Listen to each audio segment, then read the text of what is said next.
அந்த அண்ணாள் அழுதா அழுதா அழுதா அழுதா, ஏங்கி ஏங்கி அழுகிறான், கடலா துடைக்கிறான். ஐயோ என்ன பண்ணுறதுன்னே தெரியல.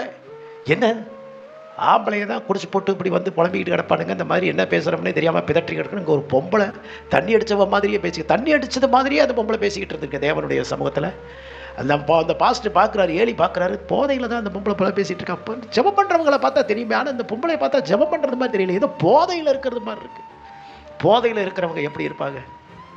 தள்ளாடி தடுமாறி, அவனுக்கு நேரம் நடக்கிறது மாதிரி தான் தெரியும், ஆனால் அவன் தெருவெல்லாம் அழப்பான்.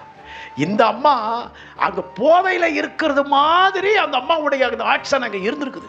எப்படி இருந்திருக்கும் கற்பனை பண்ணி பாருங்க. இந்த ஐயா சந்தேகப்படுறது இந்த அம்மா போதையில் இருக்கிறது மாதிரி ஒரு ஆக்ஷன் அங்கே செயல்பாடு இருந்திருக்குது.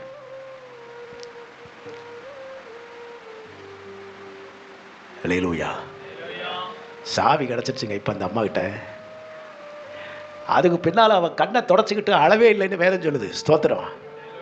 அதுக்கு சாவி கிடைக்கிறது வரைக்கும் அழுதான், அதுக்கு பின்னால் அழலை. வருஷம் பூரா வருஷத்துக்கு ஒரு பிள்ளையை பெற்று தள்ளிட்டா. கரங்களை உயர்த்தி தேவனை மகிமைப்படுத்துவோம்.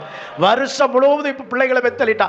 ஆமாம், பிள்ளை இல்லாத இந்த அண்ணாளுக்கு கடைசியில் வந்து சாவி கிடைச்சது பின்னால் எப்படிப்பட்ட பிள்ளை இருந்து தெரியுமா? சமஸ்த இஸ்ரவேலுக்கும் தீர்க்கதரிசியை ஒருத்தரை பெற்றெடுத்தா. கரங்களை உயர்த்தி தேவனை மகிமைப்படுத்துவோம். அல்லேலூயா. உனக்கு சாவியை தேவன் உன்னை கொடுத்துட்டாருன்னா அது பெரிய வேலையை செய்யும்.